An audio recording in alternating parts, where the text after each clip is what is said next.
Girl, thank you so much for calling me back. Girl, so much has been going on. I have so much to chat with you about.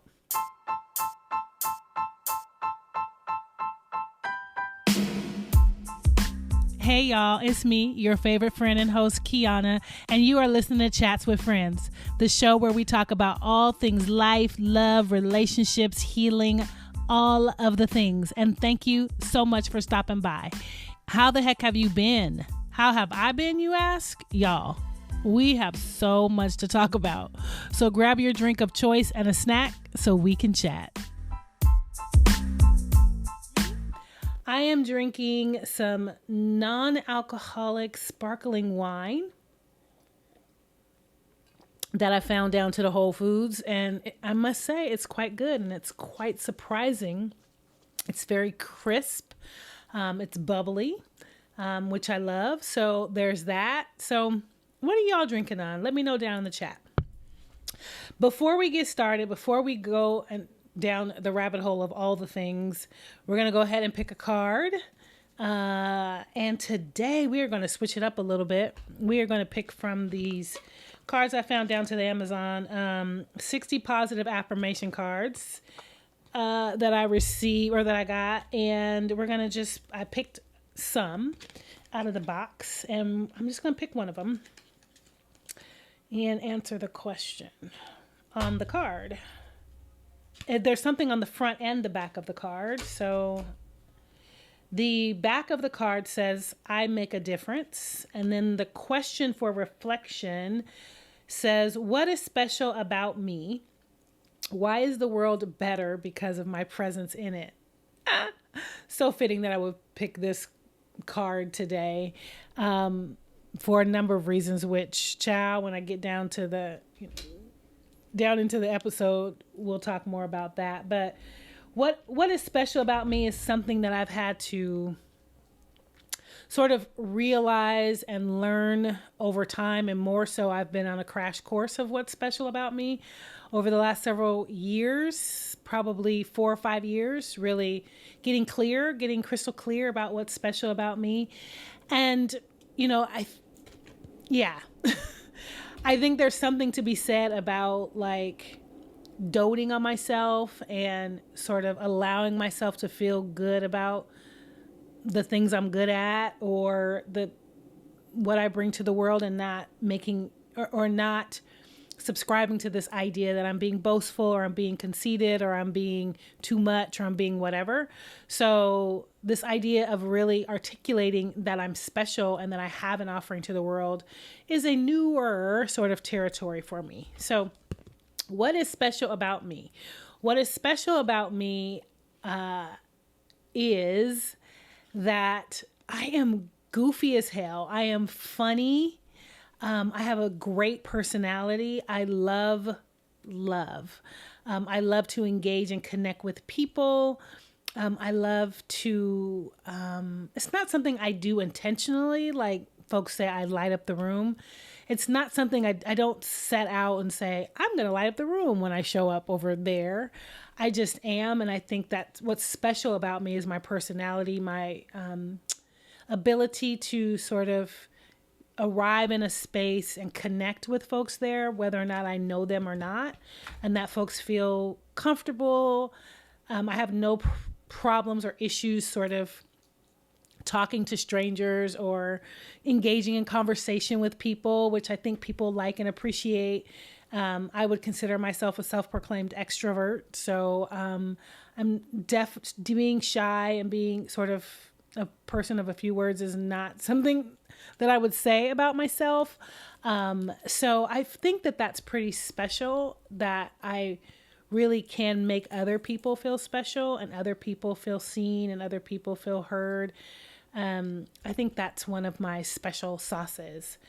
And why is the world better because of my presence in it? I think because of that, because folks, we as humans just want to be seen. We want to be heard. We want to be acknowledged. And so if and when I'm able to arrive in a space, sort of bring this energy, bring this sort of light into the space, and the light doesn't just shine on me, it shines on everyone in the space. And I think that just sort of relaxes folks, allows them to be themselves and be more comfortable being their special, letting the light shine on their special, unique qualities. So I think that is sort of my special sauce. And I think that's my special sauce, is that I'm able to bring a light to the space and allow other people to have their light shine and their light be on as well. And it's just brighter. Everyone is just brighter. So that's actually a really good question. And I feel like I should read these cards a little bit more often than just during this exercise of this show. So ciao.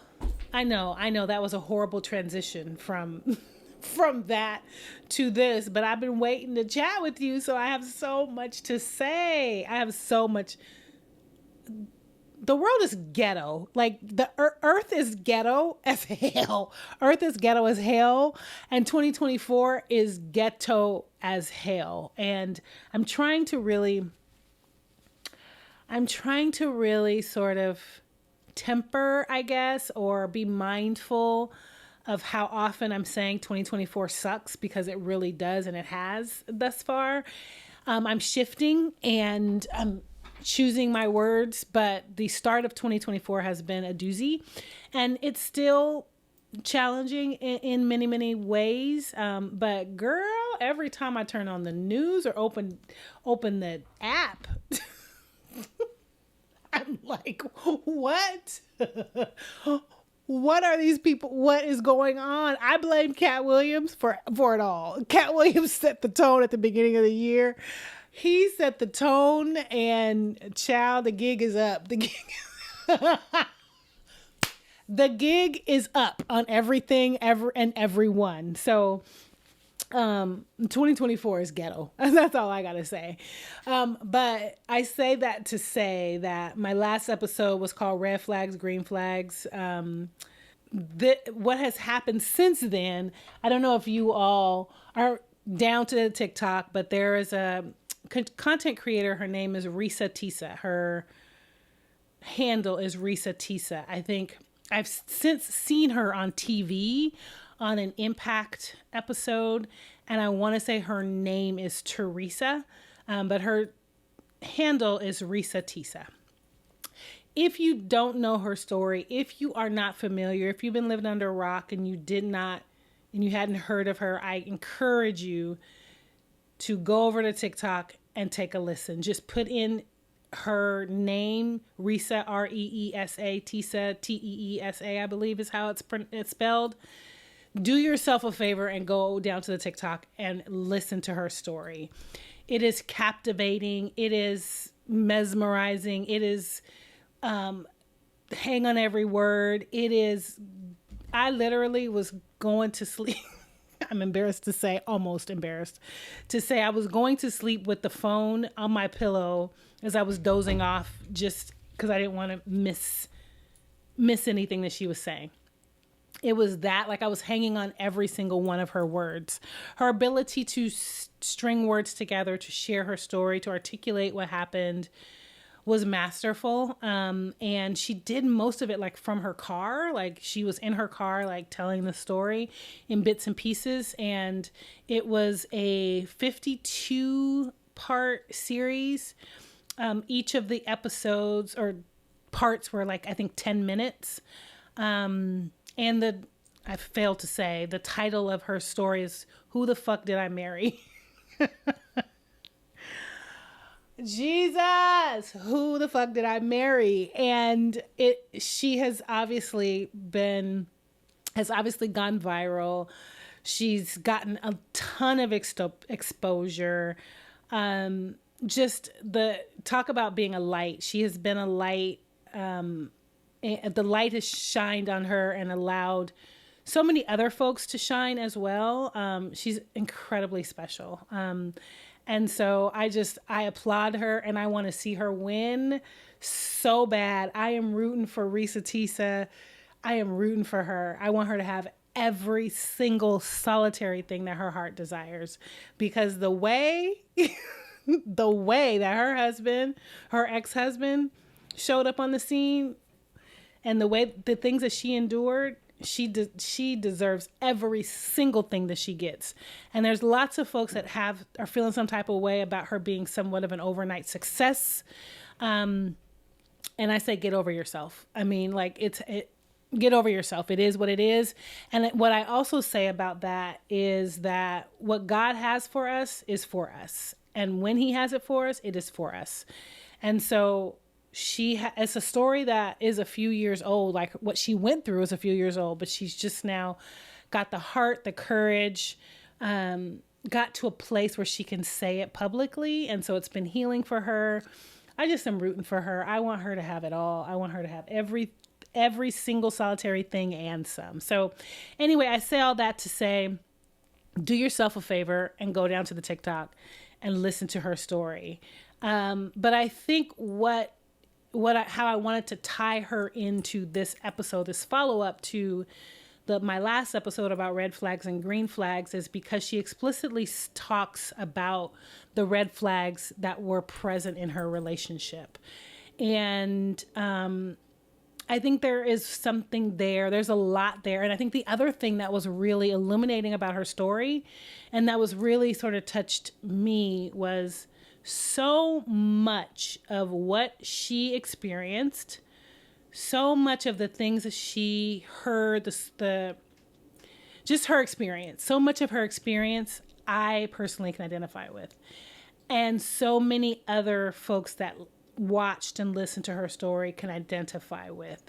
And the long and short of it was, and I don't want to give it away because I want you all to go over there and listen if you haven't, is that her ex-husband was a pathological liar, to a degree that I have never experienced or seen before in my life. But I have had glimpses of folks that have been extremely dishonest to me and with me inside of a romantic relationship. But her ex-husband was a pathological liar. I mean, the stories. Oh God, it's not funny. It is not funny. But the stories that this man made up and shared with her and had her believing. And I'm just wondering, like, did he believe these goddamn stories in his own head? Because what? Because what?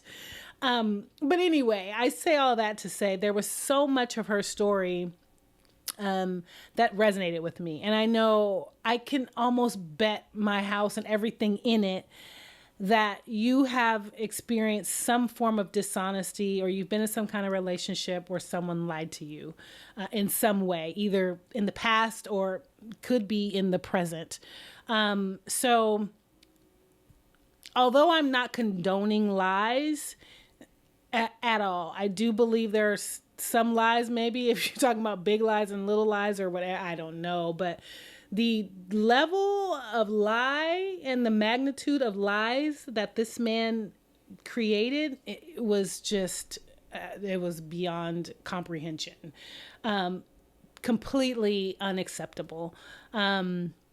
So when I reflected on, the red flags, green flags episode, and I exploring her story and what she clearly articulated were red flags to her that she ignored for a number of reasons. It just had me thinking and pondering about it. The one thing that she did do, the one thing that in addition to telling her story, she also took complete accountability for that, for missing the flags or seeing the flags and sort of pretending like they weren't there or whatever, whatever choices she made. But what she did acknowledge, and what I have acknowledged in my own life, is the part that I played in my own suffering. And I think in order for us to heal, in order for us to move on, in order for us to be in healthy relationships, we have to acknowledge our own participation and our own sort of addition to the suffering that we've had. And I can say, and I've always said for some time, I can say what I want to say about my exes, all of them. I can say what I want to say. I can muster up a number of things that they quote unquote did wrong or how they violated whatever. But the common denominator in every single solitary one of those relationships was me. And inside of what I feel like and how I feel like they wronged me, 9.5 times out of 10 in all of those relationships, I stayed. And so until I decided not to stay anymore. But it wasn't like I currently am, where I have a clear vision and clear boundaries where if and when those boundaries are crossed, there are now non-negotiables in Keonna's life. So I want to just talk a little bit about that, talk a little bit about how, how I got to where I got to coming out of my last relationship, thinking about the Risa Tisa situation, the last episode, all of it, just how it all has come to pass at this particular time in my life. So to start off, one of the things that rung true for me inside of that Risa Tisa situation that I could see in my own relationship was the gaslighting. And I will say in complete transparency and complete honesty, I didn't know that it was called gaslighting when it was happening to me. I didn't know that was the word. I didn't have the language.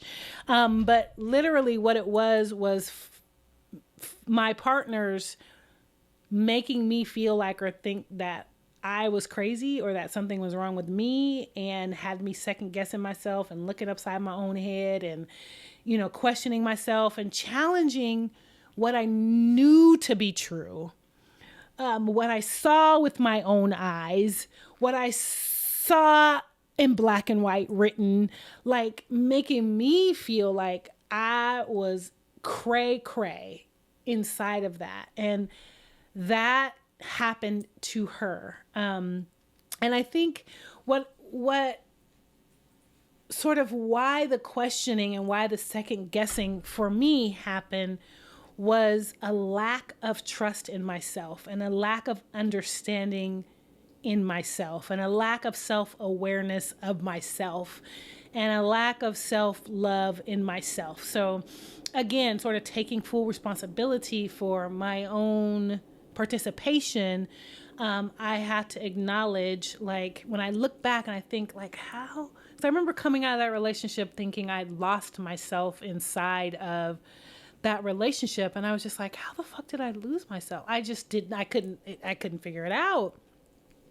And the more that I've sort of processed and been outside of that relationship, I've been able to put some pieces together. And that was sort of what raised or elevated for me was the absence of self-love, the absence of self-awareness, the absence of trusting myself.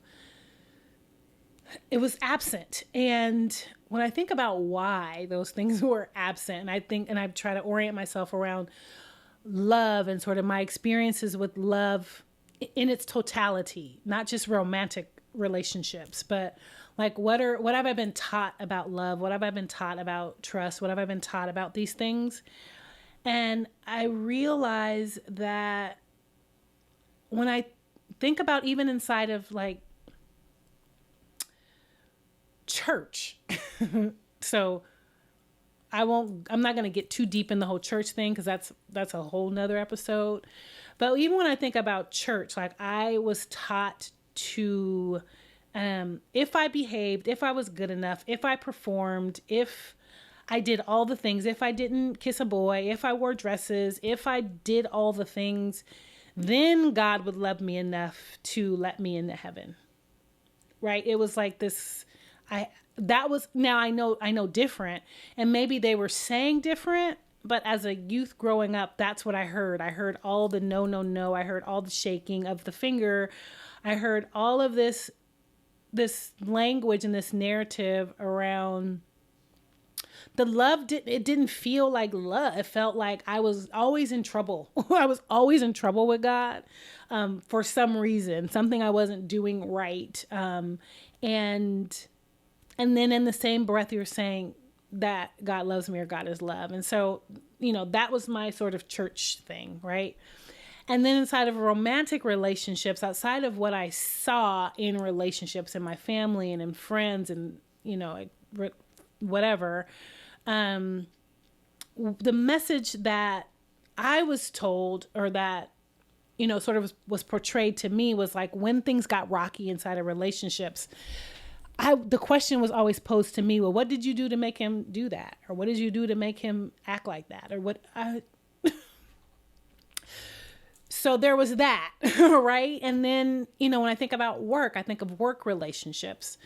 I was taught to just show up. I would, do my job, go over and above, do what I'm supposed to do. I would be seen and recognized for my good work. Don't ruffle any feathers. Don't have any feelings about anything or anybody. Don't say nothing. Don't cry at them people's jobs. Like, nothing about any of my relationships, or sort of my association with relationships, had anything to do with me and how I felt and what I thought and what was important to me or anything.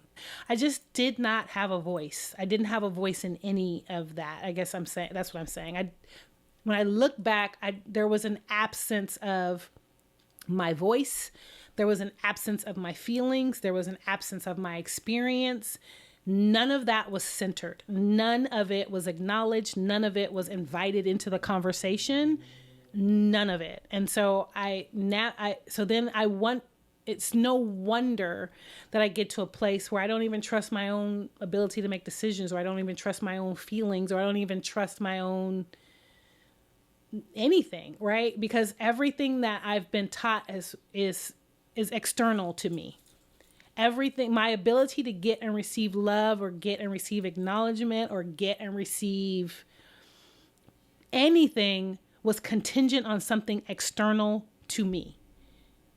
Everything. And so I would look to other people for validation. I would look to other people for the answer, because I don't know it. I don't, how and why would I know it?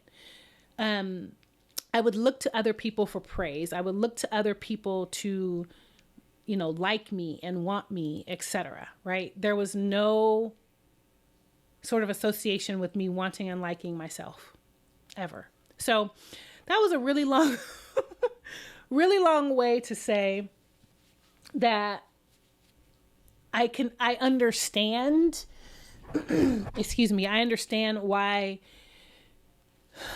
and how I stayed in those relationships, and why and how, when I look back, I'm sad for that Kiana. And I talk to that Kiana often that was inside of those relationships. And I know that Kiana did what the best that she knew how to do, and made the best decisions that she knew how to make with the information that she had at the time. But it's clear to me sort of where and how that was birthed.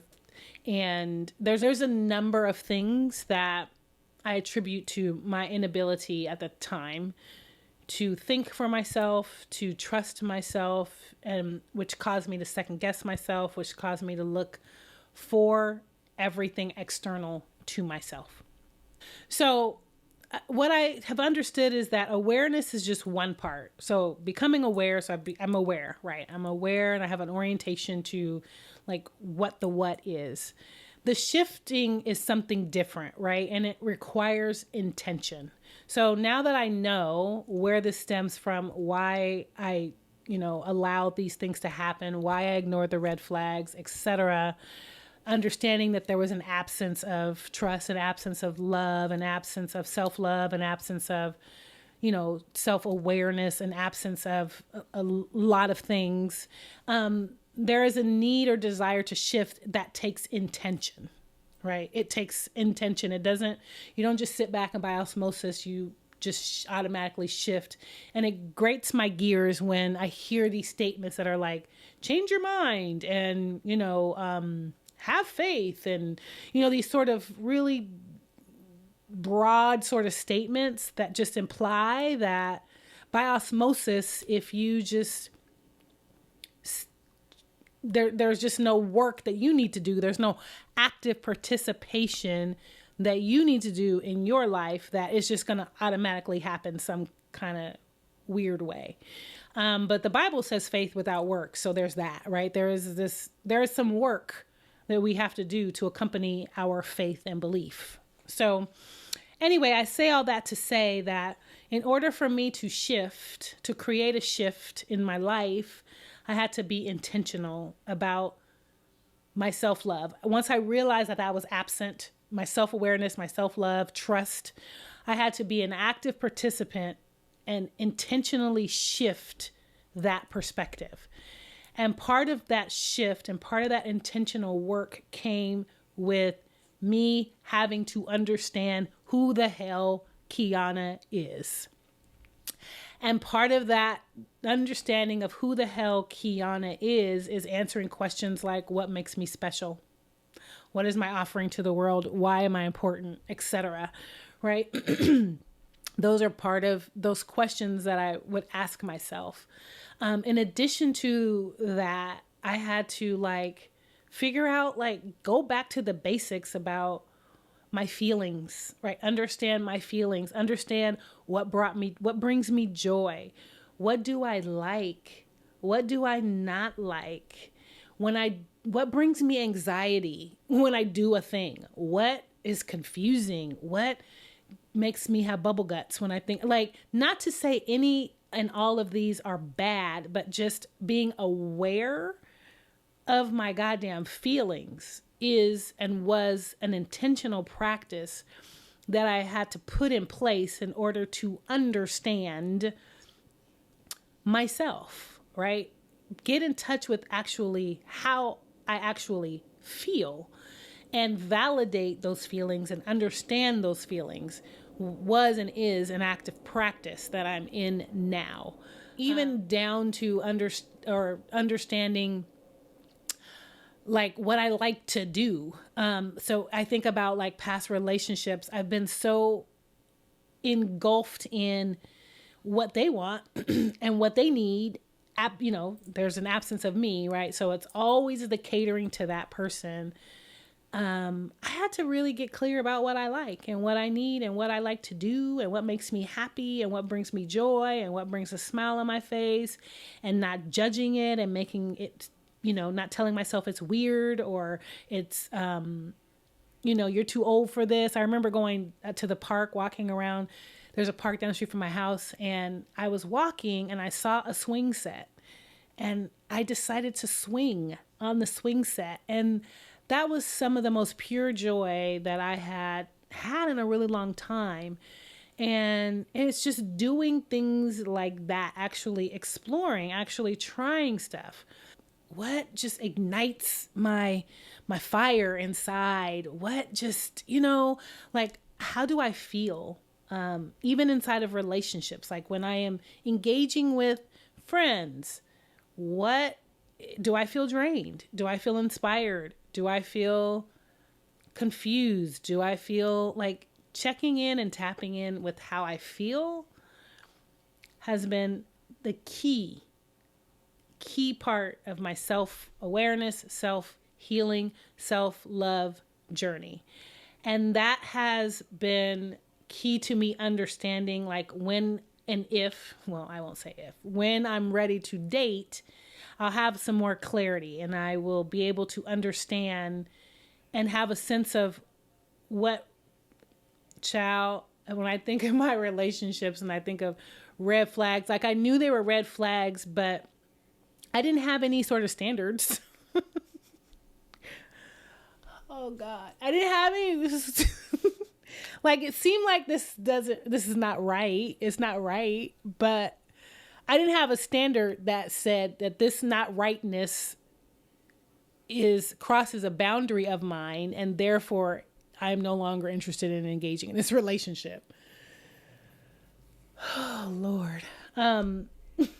Because what's right for me and what works for me is not necessarily what's right for you or what works for you, right? So I had to get clear about me in order to understand when and if someone is this a red flag for me, or is it what society says a red flag should be? Or whatever. So understanding me provides some framework by which I can establish boundaries.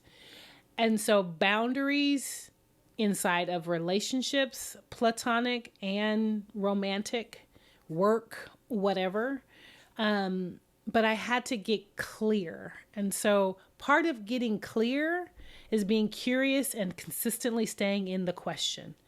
So consistently checking myself, in addition to checking how I feel, which is, checking in with how I feel is asking questions like, how do you feel, Kiana? Does this make you happy, Kiana? Does this make you sad, Kiana? Does this make you confused, Kiana? Are you more curious, Kiana?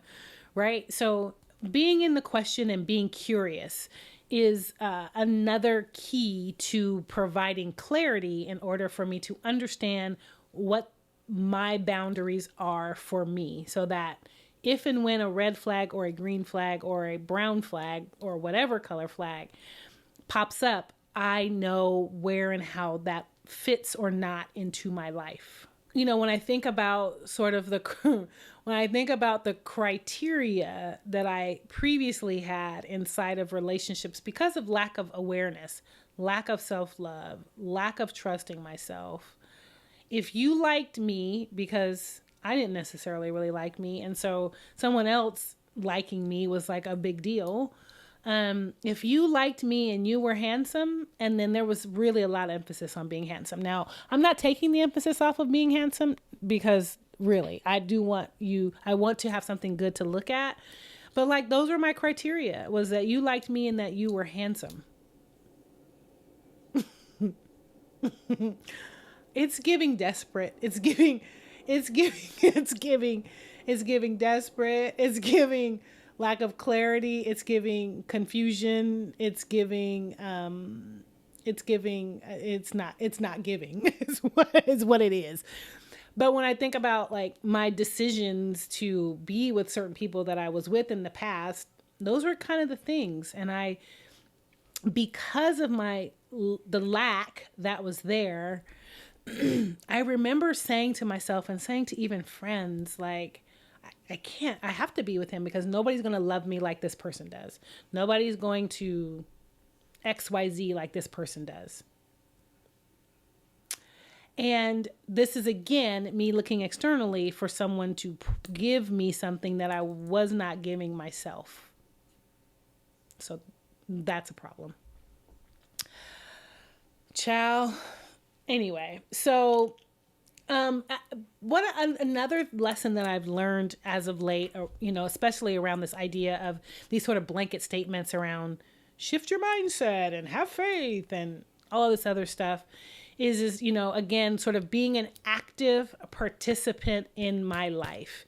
And a couple of things have been coming up for me, like around this idea of pimping God. So that's a whole nother episode that I want to expand on. But I just thought about like how I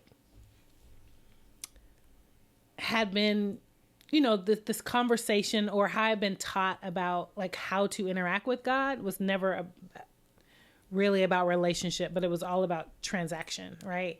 And I look at that. I look at my other relationships and the transaction. So that's a whole nother thing. But inside of that whole God thing is that this belief that God is just going to do a thing and we just have to sit here and just wait. And the reality is that we have to be active and intentional participants in our lives. We have to do the work. And that's another thing that just grate my gears is do the work. Like, what the fuck does that mean? What does do the work mean, right? And the reality is do the work is different for everybody. So I think that's why maybe it sounds so generic, but for me, doing the work meant that I had to, one, be in the question, sort of explore my feelings, ask myself questions. That for me is some of the first steps that I had to do, getting outside, sort of trying some new things, literally going on what is it called? Groupon and Eventbrite, and seeing something in my neighborhood and just going to it and just seeing, do I like this? Did I have fun? Did I not have fun? Do I wish I would have stayed at home? Whatever. Like, that was the work that I had to do for me to learn Kiana, understand what she likes, what she doesn't like, what brings her joy, what makes her feel good, what makes her not feel good, etc. So as I think through and actively participating in my life, and I look at situations and I look at people, and specifically when I think of dating, and even as I'm chatting with y'all, even with friends, even these are questions that I've posed to like my girlfriends as well, but even family, right? You know, when you're curious about someone and you're trying to be in a relationship with someone, like understanding them in a deeper level than just what's the superficial. So the other work that I have done and embarked on was starting a list of questions, right? And I started it with this intention of inside of romantic relationships. And once I began to, continue to write it, I understood that it applies to and can apply to all relationships. But some of the questions, when I think back at my previous criteria of do you like me and do you look good, I was like, okay, that's not really working. I've written down a list of questions, and I'm just going to read some of them off to you. Interestingly enough, at my big age, I hadn't thought about some of these questions ever before, or ever before in the context of dating, or ever before in the context of deciding what was important to me, how I wanted to develop and cultivate relationships. I had not thought about these questions in that way. But the first question is, what are your thoughts about God? Right? And I don't know if I'm married to this idea that, I don't know if I'm married to the idea of the religion that this person must have. But what I do know is that they have to subscribe to something higher and bigger to them. They must. I am Christian. I believe in God. I believe in Jesus Christ. I'm clear about that. I don't know yet because I haven't really got there yet, specifically inside of romantic relationships, what that means, right? And so I'm still exploring that, but I'm curious to know what are your thoughts about God? And, so that's like the number one question. You have to have some sort of relationship to something and someone higher than you. And I'm not necessarily clear how anyone could not believe in God. Now, again, I mean, when you go outside and the grass is growing up out the ground, or the sun is rising and setting, or childbirth, like the sort of miracles that happen in our regular everyday life, I don't know how you can not believe in God, but that's a whole nother topic. What is your relationship with him? Do you believe in God, or what are your thoughts about God, and what is your relationship with him? The next question is, what are you most proud of that you did in the last 6 months, or the last year, or the last some sort of period of time, right?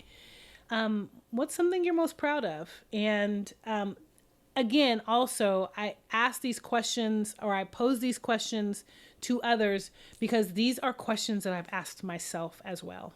And so I encourage you to ask yourself these questions, and are you able to answer them? That's an exercise that you might want to embark on. They don't necessarily have to be these questions, but whatever questions that you think and deem appropriate for your life and where you are in your life, I encourage you strongly to start inquiring and get to know yourself a little bit more, not based on what people are telling you. And that was another thing. Like, I was absorbing everything everybody was telling me about who I am and what I should be doing and how I should be doing it. So that just jaded my whole view of who I thought I was and what I thought I should be doing. That's another thing. But I encourage you to ask yourself some questions, whatever those questions might be. So what are you most proud of? What makes you cry? And this is not these, I don't envision I'm sitting down like running off this list of questions in an interrogation type of fashion, but just in conversation, that it organically comes up in a, in whatever way or fashion, but that I'm, the challenge for me is that I'm consistently leaning in to and being in the question and being curious. That is the stretch for me, and not being so enamored with the fact that someone thinks I'm cute. There's a bunch of cute folks in the world, a bunch, and that this cute boy likes me. Ciao. Anyway, what keeps you up at night? What does support look like to you and for you? What is your relationship to conflict? That's one. Ciao. Listen. Conflict? Yeah. That's one. And then, if you didn't have to work and money wasn't an issue, what would you do? What do you do in your me time? Who are your mentors? Or who do you look up to? And then sort of a follow-up question to that is, what is the last thing you learned from them? Or from any source, for that matter, right? Not what you learned on social media there, but what did you learn to apply to your life? What have you learned? What have your mentors taught you about elevating your life, about starting that business, about saving money, about God, about being a better parent, about being a better friend, any of those things? Like, what have you learned from them or whatever other source that you tap into? If you have children, what is your relationship like with them and to their mother? What are your hobbies? What did you learn from yourself from your last relationship? What did you learn about yourself from your last relationship? And if you go on a tangent about how bad your partner was, then that is information for me. That is information for me to take it and determine how it fits into my life and my desires and what I want for me. What is your favorite book or podcast right now and why? Aside from Chats with Friends, what is your favorite book and or podcast and why? Do you have a passport? I know it sounds superficial, it sounds whatever, and judge me, I don't care. But I will not be with anyone who can't get a passport. I don't am I speaking out of turn? I don't know, but I will not be with someone who can't get a passport. What was the last adventurous thing that you did, and would you do it again? And then along with the passport, where is one of your dream travel destinations and why? And at some point, so when I think about my relationships, specifically romantic relationships, and these questions sort of guiding, alignment or not with what I desire and who I am as a human. There's a lot of talk in the world about money and what guys bring to the table and, et cetera. And he need to buy me a Birkin and he need to buy me this and blah, blah, blah, blah, blah. And that works for some and that's important to some. And I'm not saying that it's not. I'm saying for me, what is important for me are those things. What is your relationship with your mother? What is your relationship with your children and the mother of your children? What is your relationship to God or a higher source? What have you learned? Are you in a constant state of sort of understanding yourself and being self-aware? How are you? Those are the things that are important to me. Yes, money is important. But right now, those things are far more important to me. And don't get me wrong. You absolutely have to be able to take care of yourself. You absolutely. I don't know why I feel like I have to say this now at 52 years old, and I understand transition, and I understand people go through stuff, and I understand that the world is ghetto right now, and that, there is a recession and inflation and a carton of eggs and gas and groceries is like, you got to have 7 jobs in order to be able to afford to live. I understand all of that. But you have to have your own place to live. You have to have your own reliable transportation. You have to have a valid driver's license, and you have to have valid insurance on your vehicle. And it sounds basic, but when you're talking to someone or talking about someone, and I'm pointing to myself for those of you who are listening on this audio, when you're talking about someone whose criteria was, does he like me and is he cute? Him having a driver's license and or insurance was not important to me. It was not even something I even thought about. I'm sad to say. Some may argue that it's not important now, but it is to me. So there's that. Anyway, I think during all of this, as I was even going through those questions and trying to, wrestling with myself as to, is this important? And I find myself second guessing myself or finding myself questioning myself.